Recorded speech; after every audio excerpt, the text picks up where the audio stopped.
Alright. After a battery malfunction, we're going to try doing this again. I put the input gear in here. Come on out, sweetheart, because I don't know what we got before. This is the input gear.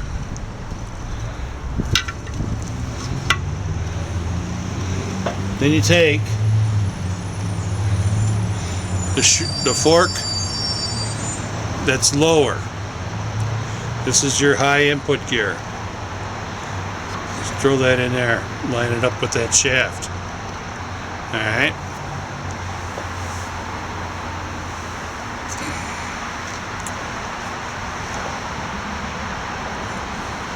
I'm going to take a tent ball, 1/4 inch.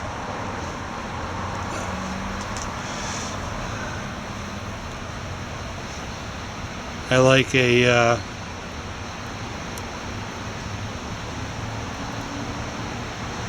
Allen wrench on this.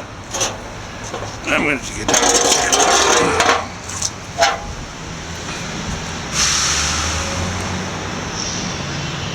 Push that in there.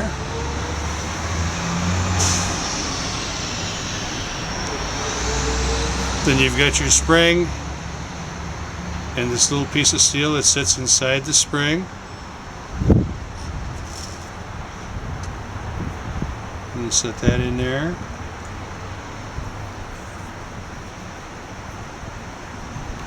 If I'm lucky, I can push that right over all the way. Not bad. Then we're going to take the other detent ball and a magnet, set it in front of that spring.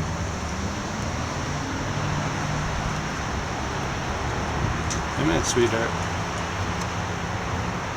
Find the notch here, it makes it a little easier. And then you push that all the way in. Then you grab your other fork.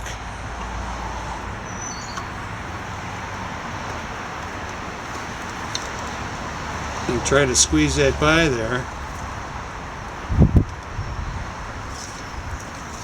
Come on.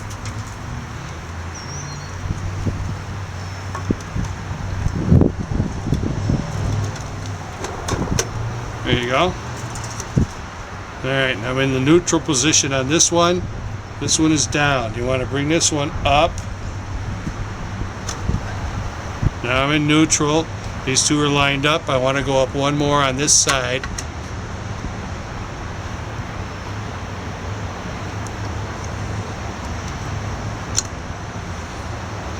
So I'm in second gear, or I'm in my high-low. This one's in neutral, this one's up. Okay, there we go. That's the hardest part.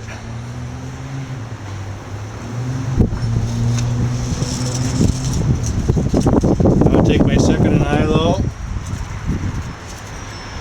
This is the smaller gear that's got the rim on it.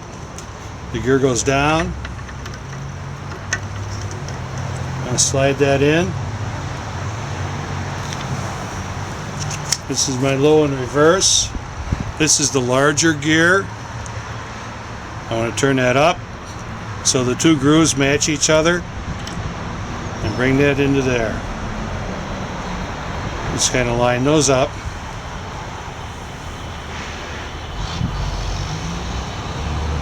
At this point, it's a crapshoot. I'm thinking this is your 11 tooth gear, 44 tooth gear. You can set this down in this hole. No big deal.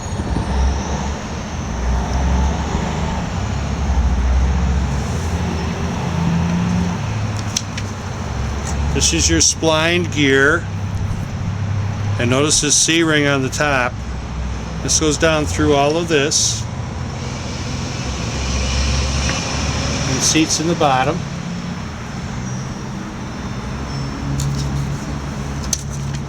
You have your reverse shaft that goes in this hole.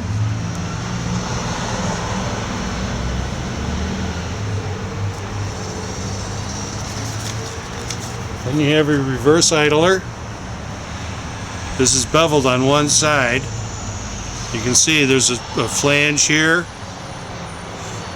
and it's beveled here. The bevel goes up, sets right on that. Now here's the fun part. On your regular 3-speed unis, this is also splined, and it's got a gear in there, but it's not on this particular transmission. So that sits in there like that. Then you have your cluster gear. This is the same on every transmission you got. Alright, and there's a couple of brass fittings in there. This goes on, and I might have to screw around with that a little bit. Let me take a look.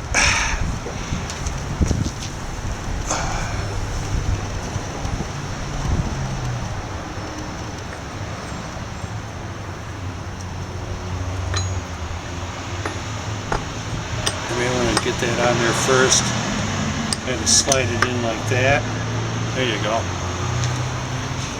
Now if you notice on this gear and the shaft, I don't know if you can see it, but there's a place for a Woodruff key. That goes in here. Then you take your reduction gear. That's got a key in it. There's a keyway in here.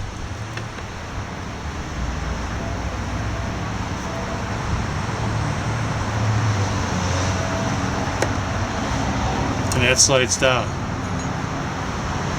And the other thing that goes on here is your pinion shaft. Now if you look here, there's a C-ring. This goes on top of the C-ring. Doesn't make any difference which way you put it, up or down. And that slides in there. Basically that's it. Everything's right here. The only other thing left is to take your differential and slide it in.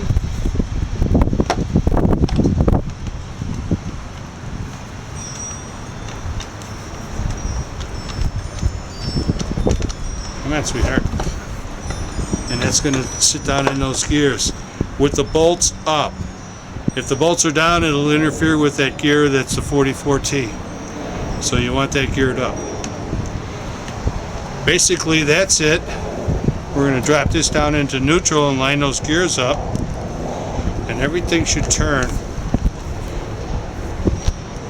I can get a grip on it.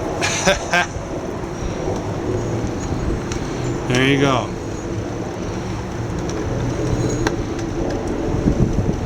And that's all there is. You put your gasket on here, you put your top down, bolt it up, make sure everything turns nice. It says to check these before you do it.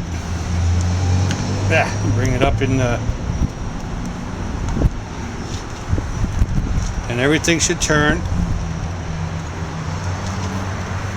Bring it right down into neutral. And voila. Put your gasket on, put your other half on. You sucker.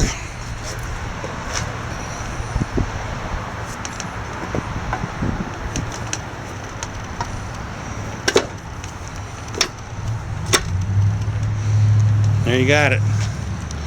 It's that simple. Here's the difference. The 5025 transmissions, which are for your 702s, 502s, 3-speed unidrives. The brake shaft comes out of this hole instead of this one. The 4 speeds comes out of this hole instead of this one. The bearings are the same. It's just the difference between the cap bearing going here and the other one going here. And that's the only difference I found. That's why there's a difference between 3 speeds and 4 speeds. And the brake comes down this way, or it comes down this way. This is the same, the casting's the same for the 3-speed and the 4-speed. And that's about the end of it. Hope that helps. Stevosaurus. All right.